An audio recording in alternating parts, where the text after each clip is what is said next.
Февральда бәс күп булса, ағаш җимешләре уңар, бал күп булыр. Әмінә февраль ақырында қарнық яуса, бұршақ белән шикләве уңар. Бу айда кара каргалар оя кыра башлый. Солы чыпчыгы һәм песнәк беренче җырларын суза. Аюның балалары туа. Ниһаять кышның соңгы аена кердек. Атна яңалыклар белән мин Гөлназ Гайни, исәнмесез? Бүгенге чыгарылышның төп яңалыклары. Алабуга хастаханәләре коронавирус авыруына каршы торырга әзерме? Мин яза беләм, укый беләм.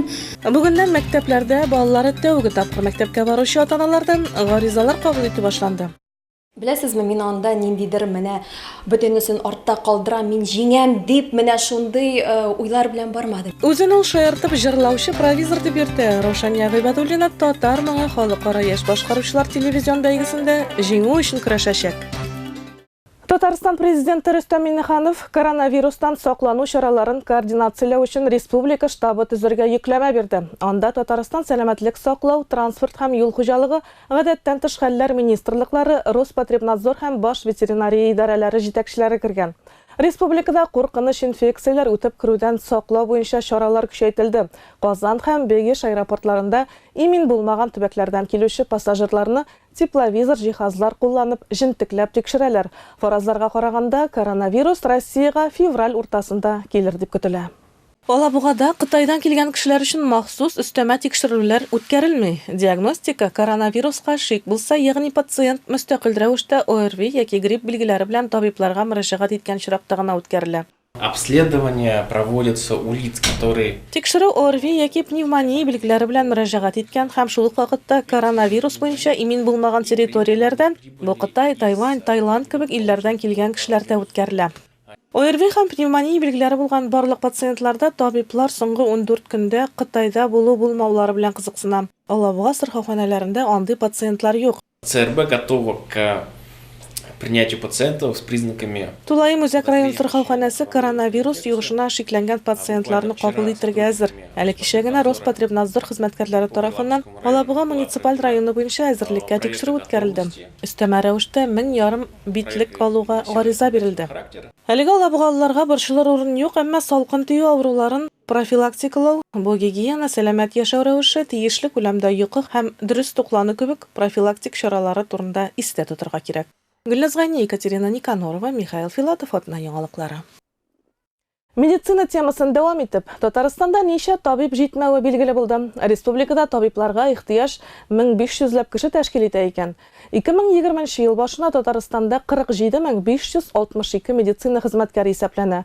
Бу саннарны Татарстанның сәламәтлек саклау министры урынбасары Илдар Фатыйхов китерде.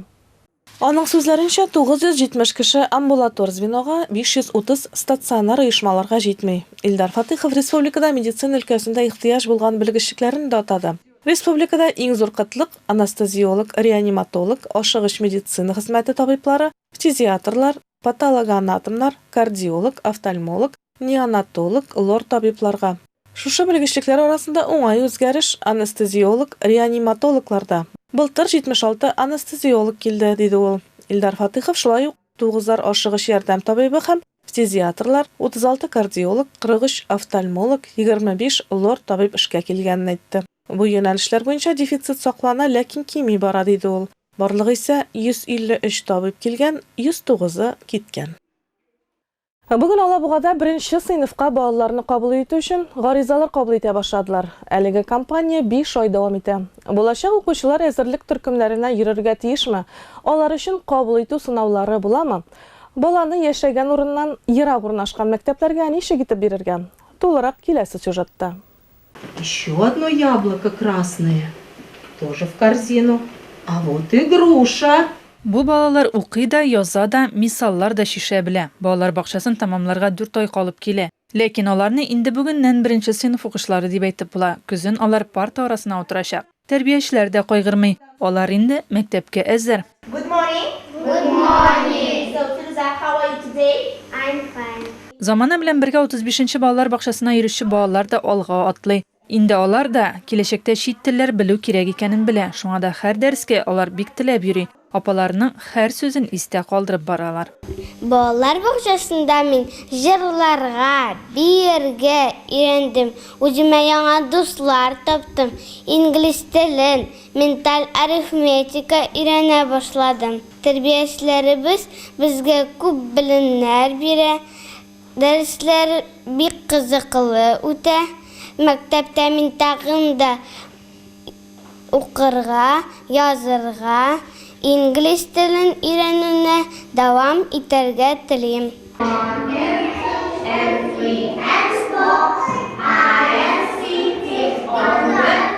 Быел Алабуга балалар бакчаларыннан 1206 бала чыга. Булачак укучылардан кала бу балалар инде мәктәп баласы дигән исемне күптән йөртә. Алар инде парта артында ярты еллап утыра. Билем алуның ни икәнен дә беләләр. Мин гимназиядә 1-нче сыйныфта укыйм. Миңа монда бик ошый. Монда якты, матур укучылар. Без монда укырга, язарга, санарга өйрәндек. Мин укый беләм, яза беләм, рәсем ясарга беләм. Яшьләремне өйдә үзем эшлим. Мәктәпкә йөрергә миңа рәхәт. Мин яза беләм, укый беләм, рәсем ясый беләм.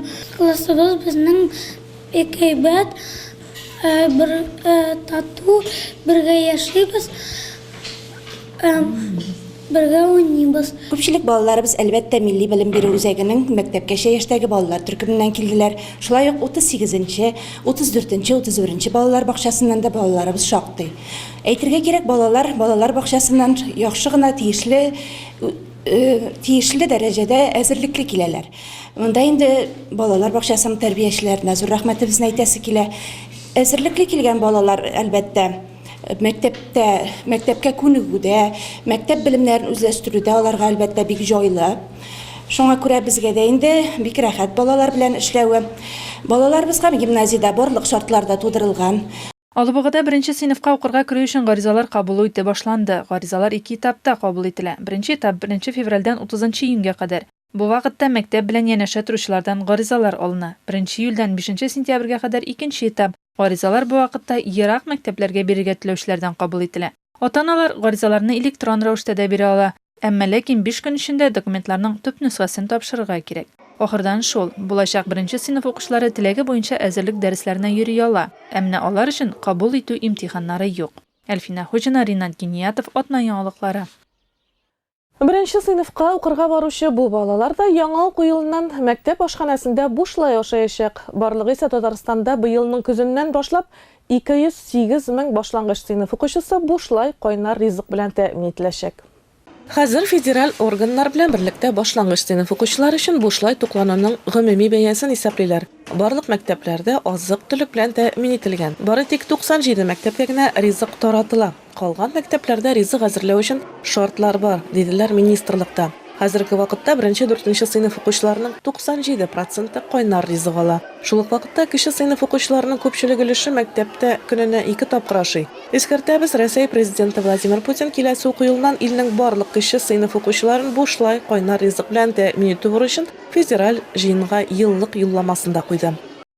Бүген Алабуганың башлангыч сыйныф мәктәбендә 4063 бала белем ала. Аларны төшке аш белән тукландырыр өчен көн саен 166 583 сум акча таләп ителә. Бер ай эчендә башлангыч сыйныф укучылары 20 көн дәвамында ашый. Бу барлыгы 3 331 660 сумга төшә. Алабугалыларның торак коммуналь хуҗалыгы өчен түләүләр кагазында нинди яңа графа барлыкка киләчәк? 3% ставка белән ташламалы ипотека кемнәргә биреләчәк? Февраль аенда өстәмә ял көннәре буламы? Озын сүзнең кыскасы рубрикасы белән Әлфина Хуҗина. Озын сүзнең кыскасы Гөлназ, февральдә Алабугалыларның торак коммуналь хуҗалыгы өчен түләүләр кагазында яңа графа барлыкка киләчәк. Бу электр өчен түләүләргә кагыла. Димәк, хәзер халыкка электр уту өчен айрым түләргә кирәкми. Кыскасы, бөтенесе бер кагазда булачак. Авылда яшь гаиләләргә һәм белгечләргә ярдәм итү өчен 3% ставка белән ташламалы ипотека биреләчәк. Төбәкләр финанслашуын исәпкә алып, аны 0,11%-ка кадәр төшерү мөмкинлеге дә була. Россия хөкүмәте якындагы 5 елда авыл территорияләрен комплекслы үстерү программасы кысаларында 2,7% ставка белән ипотека кредиты алырга мөмкинлеген хәбәр итте. Әлеге максатларга 2 триллион 3 миллиард сум акча каралган. Беренче мөселман Хозур ТВ телеканалын хәзер дөньяның теләсә кайсы почмагында карарга мөмкин. Бу хакта Татарстан Диния нәзарәте матбугат хезмәте хәбәр итә. Нәзарәтнең Хозур нәшрият йорты кесә телефоннары өчен махсус Хозур ТВ мобиль кушымтасын эшләде. Шул рәвешле теләгән һәркем Хозур ТВ телеканалын карый һәм Азан радиосын тыңлый ала. Алабугаларны кышның соңгы аенда өстәмә ял көннәре көтә. Быел 23 февраль Ватанны саклаучылар көне якшәмбе көненә туры килә. Шуның белән бәйле өстәмә ял көне 24 февральгә күчерелә. Димәк, без 3 көн рәттән 22 февральдән 24 февральгә кадәр ял итәчәкбез. Районда авыл җирлекләренең отчет сессияләре дәвам итә. Алар гадәттә ел башында уза. Бу атнада авыл халкының шәһәр җитәкчелеге белән очрашуы Иске Юраш авылында узды. Биредә күтәрелгән төп сораулар авыл тирәсендә юл билгеләре җитмәү, су скважинасын казу, юлларны ремонтлау. Очрашу район башлыгы вазифаларын башкаручы Зөлфия Смагатуллина җитәкчелегендә узды. Авылларда ел башында үткәрелә торган халык җыеннары башланды. Без Иске Юраш авыл җирлегендә биргә кергән үк өйләрнең төзеклеге, урамның чисталыгы күренеп тора. Очрашу гадәттәгечә халыкның шәхси сораулары белән кабул итүдән башлана. Биргә килгән һәркемне туган авылында тормыш шартларын яхшырту мәсьәләсе борчый иде. Фарсил Закиров һәм аның туганнары Алабуга, Морты, Юраш юлы буенча йөри. Әмма ул бигрәк тә кунакка кайтучылар өчен борчыла. Авылга борылганда юл билгесе юк. Дорожная разметка. Поворот бар бит, монда муртка шундай катага китәсез, муртка төшкәндә, име? Анда юл да бар инде бер, ул ничә километр. Арада менә чистартылмый, по-моему. И разметка куярга. Почему он чистится? Короче, он баланс сотрудничает. Он именно ГДСовские дороги чистится, mesela через марта имя. И шуну прямо с... Участок кола. Бесхозный. Вот это... Ну, к которому мы сейчас заезжаем от трассы в объезд Мартов. Где вот этот знак 16, да. Она не бесхозная, она ГДС. Нет, где она же не чистится. Так, очень хорошо. Как раз выяснить Николаеву. Этот участок дороги. Я с ним буквально узгадил меня. Участок дороги, значит, выясни, на чем балансе, и потом дайте мне, кто будет чистить эту дорогу. Ну, как раз в одном письме подготовьте сразу, если по отдельным не идет, и сразу подготовьте Николаева, Юнусова и Николаева. Җитәкчеләр белдерүенчә, проблемалы участокларда юл билгеләре куелачак. Ришат Галиевне да юл мәсьәләсе борчый. Дөресрәге, авылның бер урамында юл салырга кирәк. 2020 елга бу участок планга кертмәгән. Бу сорау киләсе ел планы төзегәндә каралачак. Бүген мин сезне Иске Юраш авыл җирлегендә урнашкан идарә органнарының 2019 елда башкарылган эш нәтиҗәләре белән таныштырып үтәм. Соңра авыл башлыгы Ринат Юнусов авылдашлары алдында хисап тотты. Иске Юраш авылы җирлегендә 543 кеше яши. 2019 елда 6 бала туган, 7 кеше вафат булган, 6 кеше авылга яшәргә кайткан, 32 кеше авылдан чыгып киткән. Авылда калмый дип әйтү дә дөрес булмас. Яшьләр юк. Мәктәпне бетерүчеләр саны бик күпкә кимеде. Менә аның шаклысы шәһәргә китте, моның шаклысы авылда калды дип әйтүсе түгел. 4-5 бала чыгып, авылны да, шәһәрне дә үстереп булмый. Гомумән алганда Иске Юраш авылы җирлеге аягында нык тора. Моны хуҗалыкларда булган мал санында да күрергә була. Бүген шәхси хуҗалыкларда 275 мөгезле эре терлек исәпләнелә. 143 сыерлар, 22 атлар, калганы сарыклар. Башка авылларда исә бу саннар күпкә аз. Берничә ел элек халык җыеннарында сораулар бик күп иде. Халык үзенең мәнфәгатьләрен кайгыртып килә иде. Ә хәзер исә сорауларның күп түгеллеге һәм аларның да вакытында һәм урында ук хәл ителүе күренеп тора. Әлфина Хуҗина, Ринат Гениятов, Атна яңалыклары. Алабугалылар татар моңы халыкара яшь башкаручылар бәйгесендә җиңү өчен көрәшәчәк. Аларның берсе Рәйхан халык вокаль ансамбле солисткасы Раушания Гыйбадуллина, икенчесе Алабуга мәдәният һәм сәнгать көллияты укытучысы Айзилә Вахитова. Алар икешәр татар халык җырын башкарып, конкурсның икенче турына узганнар. Конкурсантларның берсе Раушания Туташның ничек җырлаганын мин дә тыңлап кайттым. О гөлләрдән җан җылысы алып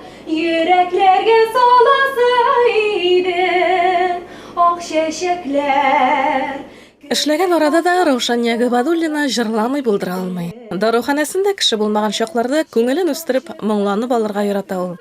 Шаяртып үзен җырлаучы провизор дип йөртә туташ. Татар халык җырларына мәхәббәт кечкенәдән сеңгән шул Раушанияга. Моңа гаиләсе дә, Рәйхан ансамбле дә, танылган мөгаллимнәр дә этәргеш ясаган күрәсең. Татар моңа халыкара яшь башкаручылар телевизион конкурсында катнашуга чакыру килгәч тә, бер дә икеләнеп калмаган ул. Беләсезме, ул шундый кинәт кенә миңа әлеге конкурста катнашырга тәкъдим килде, һәм мин аңа уйнап кына әйдә, киттек дип кенә җавап биргән идем, беләсезме. Аннары бер яктан тәкъдим, аны оныткач икенче яктан тәкъдим, һәм шулай итеп 3-4 көндә генә әзерләнеп мин ул конкурска барып эләктем һәм беләсезме, мин анда ниндидер менә бөтенесен артта калдырам, мин җиңәм дип менә шундый уйлар белән бармадым. Мин анда рәхәтләнеп, ял итеп, моңланып кайтам дигән теләкләр белән бардым. Минем өчен һәрвакыт процесс мөһим. Шуңа күрә рәхәтләнеп, шушы максатыма ирештем дә.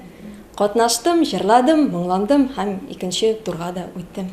Сойлап алу туры Түбән Камада узган. Конкурста 17-35 яшьлек башкаручылар катнашкан. Беренче этапта 19 районнан 60-тан артык конкурсант ярышкан. 2019 елда Татарстан Республикасы президенты Рөстәм Миңнеханов карары белән конкурска ТССРның халык артисты Илһам Шакиров исеме бирелде. Шуңа да конкурс шартлары буенча һәр турда 2 татар халык җырын башкарырга кирәк булган. Шуларның берсе РСФСРның һәм ТССРның халык артисты Илһам Шакиров репертуарыннан. Раушания Илһам абыйның Яшь наратлар җырын һәм шулай ук Сахраларда исемле татар халык җырын башкарган. Яшь наратлар көен җырлап үттем, көмеш кыңгыр аулап барата.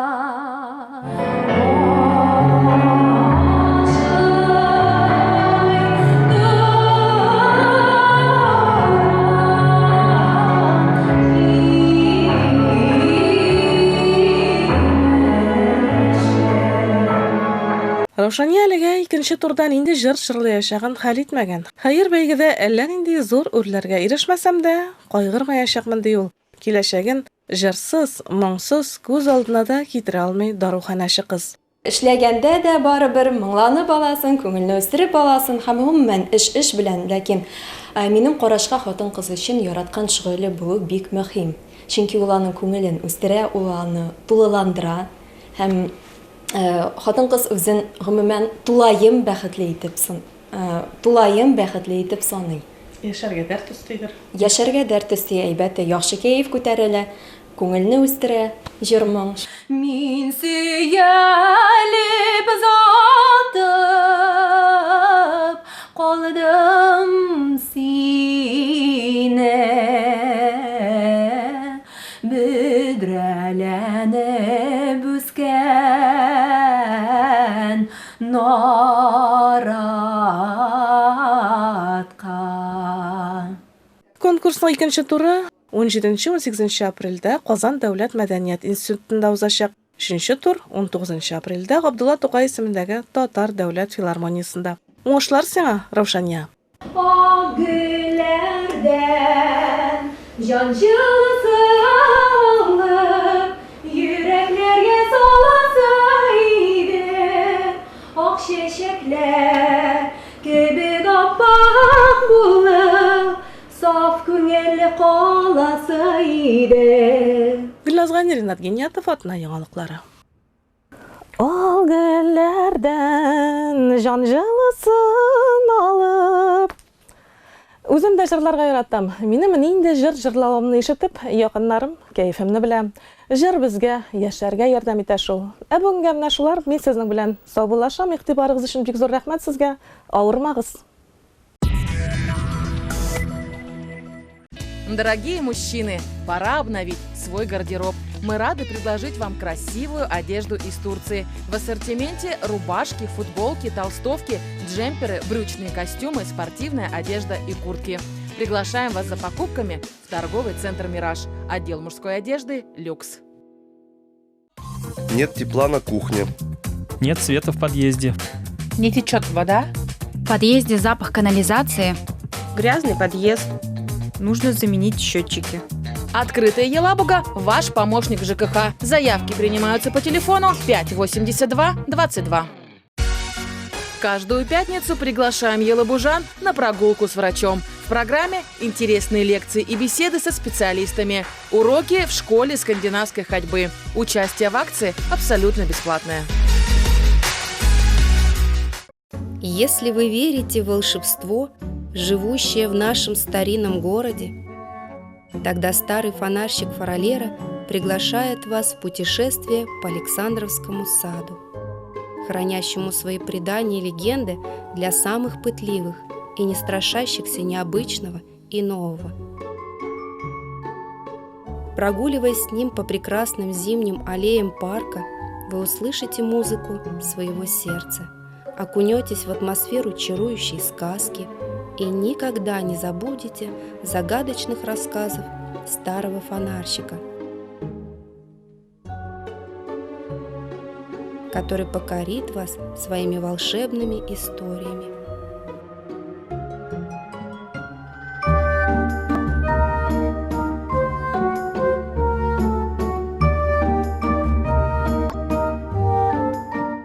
У вас есть уникальный шанс купить земельный участок по максимально выгодной цене в коттеджном поселке Гренландия.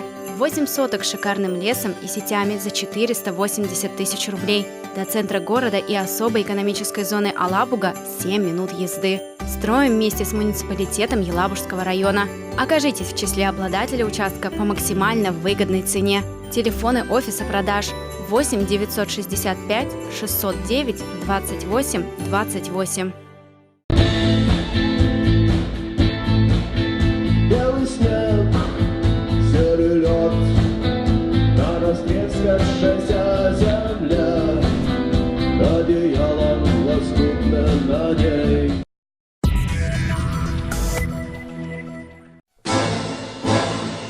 Вставай, страна огромная, вставай на смертный бой. Здравствуйте, меня зовут Маслова Мария. Я хочу рассказать о своем прадедушке Хаванове Викторе Константиновиче. Для дедушки война началась еще в 1940 году. Тогда он проходил военное обучение в городе Тарту, Эстонской ССР. Когда началась война, он попал в саперный батальон. Саперы учились всему: как минировать, делать проходы в своих и в минных полях противника, взрывать мосты и многому другому. В начале войны он служил в 295-м отдельном армейском инженерно-саперном батальоне. Батальон получил задание – преградить путь врагу. Саперы под пулями, снарядами расставляли противотанковые мины, прикрывая отступление армии. Чтобы затруднить продвижение противника, взрывали мосты, дороги и станции. Сначала саперный батальон дедушки защищал город Тарту. Потом он строил со своими бойцами инженерно-оборонительные сооружения в районе города Кингисепп. Когда враг начал штурмовать Лужский рубеж, и пехоте было трудно, батальон прадедушки пришел на помощь, и враг был остановлен. В 1944 году началось отступление под Ленинградом, снятие блокады города. Изнеможенные, голодные, истощенные бойцы проявляли свою храбрость и мужество. В тяжелые дни прадедушка получал письма из дома. Мой прадедушка был примером мужества, стойкости, храбрости и героизма. Он всегда был смелым, пытливым, ищущим и движущимся вперед и в делах, и в знаниях, и в военных действиях. Дедушка защищал все дороги, ведущие на Берлин. Пройдя 900 дней блокады Ленинграда, холод и голод, прадедушка вернулся домой в 1946 году. Он получил орден боевого Красного Знамени, Отечественной войны первой и второй степени, Красной Звезды и много медалей. После войны он неоднократно посещал Ленинград, встречался со своими боевыми друзьями, бывал на братских могилах. Он помнил об однополчанах и с интересом рассказывал о них молодежи нашего села.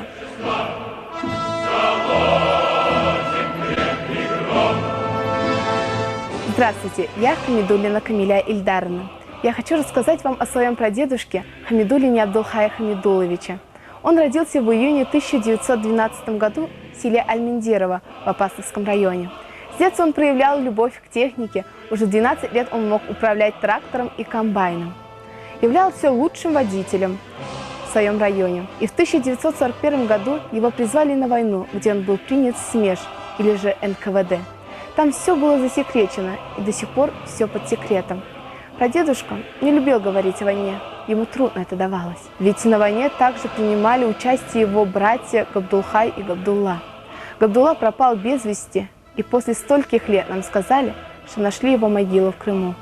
А брат Габдулхак умер под Ленинградом. Я горжусь своим прадедом, ведь он участник не только Великой Отечественной войны, но и Зимней войны против финн.